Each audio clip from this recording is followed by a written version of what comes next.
Chag Sameach, that's the proper greeting for this holiday of Sukkot, which we begin observing this week.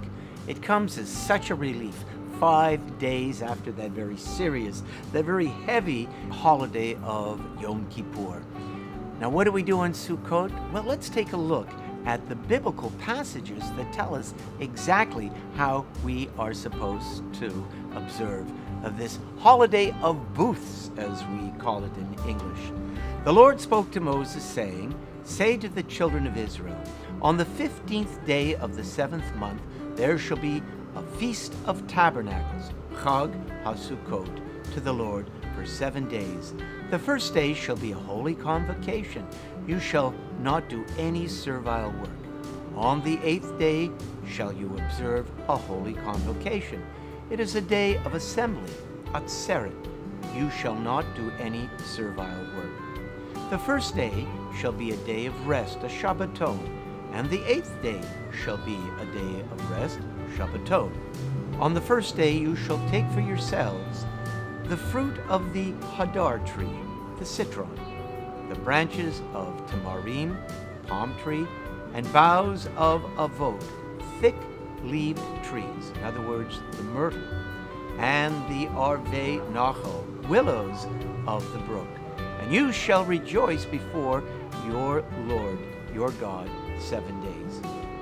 And you shall observe it as a festival for the Lord for 7 days in the year, an eternal law throughout the generations.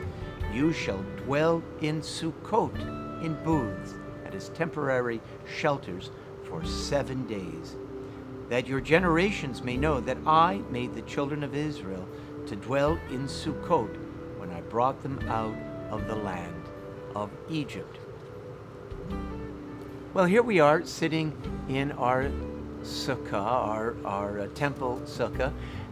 We haven't decorated it yet, but come back in a couple of days and you'll see it beautifully decorated.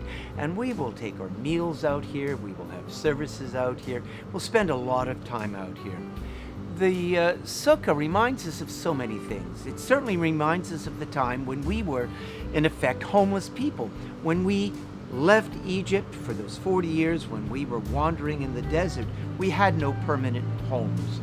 And so we remember the homeless at this time of year. We get out of our beautiful homes and we spend time in these shelters that exposes to the elements of nature. I think it's a good idea this year, or every year, to think about the homeless, to think about those people all over the world, including in our own community, who do not have permanent shelter. Another thing that we learn from the sukkah is to appreciate nature. We're so housebound these days, aren't we? We're urban people. We live in houses, we work in office complexes so often, and we do not spend enough time in direct contact with nature.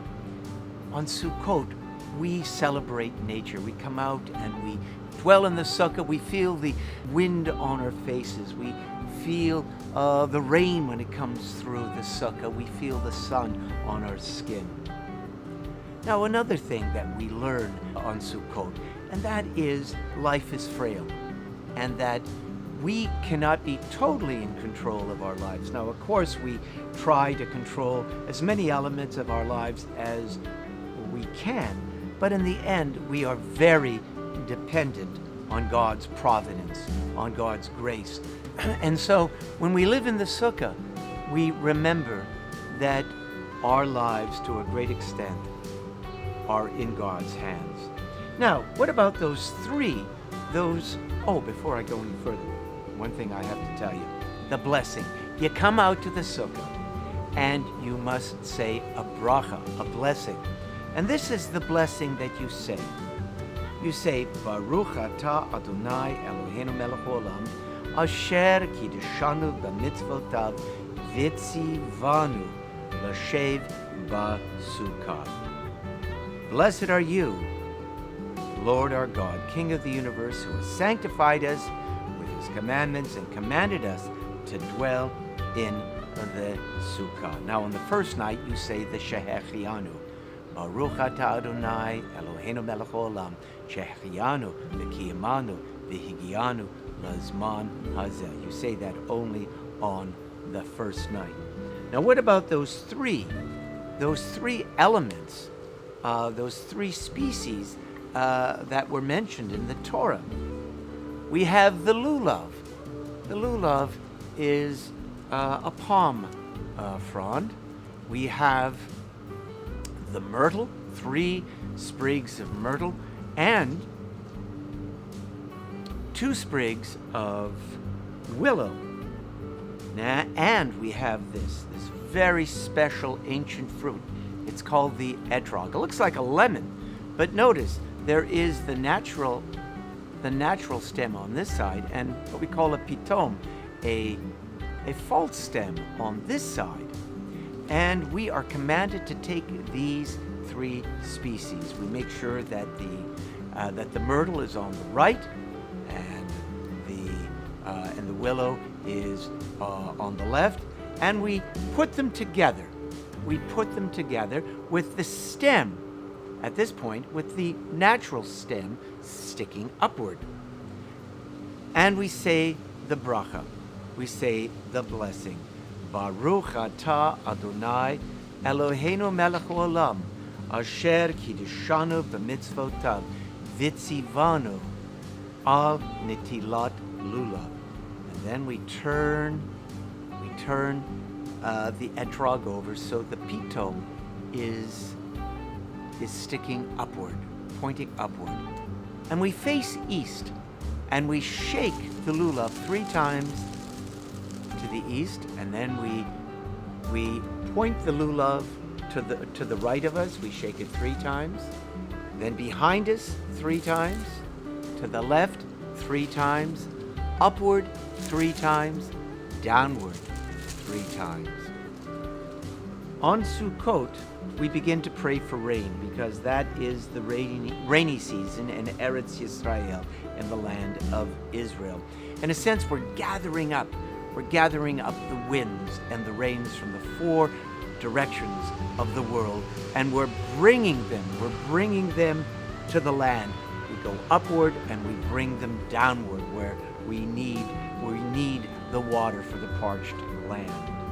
Now, there are all sorts of teachings regarding these 4 species that are so beautiful. The rabbis of old said, look at the arava, look at the willow. The leaf looks like a mouth, and we are to serve God with our mouths, to speak the truth when we can, to speak words of encouragement and consolation to each other.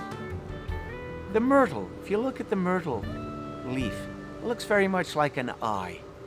And we are challenged to look for the good in life, the good in ourselves and the good in others. And the etrog, oh, the beautiful etrog. The rabbi said, it kind of looks like a heart, and that what we should be doing is generating good feelings to our fellow beings, love for God, for our fellow human beings, and for all God's creatures. And, of course, the lulav itself. The rabbis of old looked at the lulav and they said, it looks like a spine. The spine is what holds up the body, and the body is that instrument through which we observe God's law and we perform our mitzvot.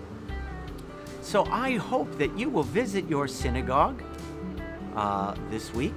You will live at least part of the time in a sukkah, whether you build your own or you visit the sukkah at your synagogue, and that you will take the 4 species, the lulav, the etrog, the myrtle, and the willow, and shake them all around.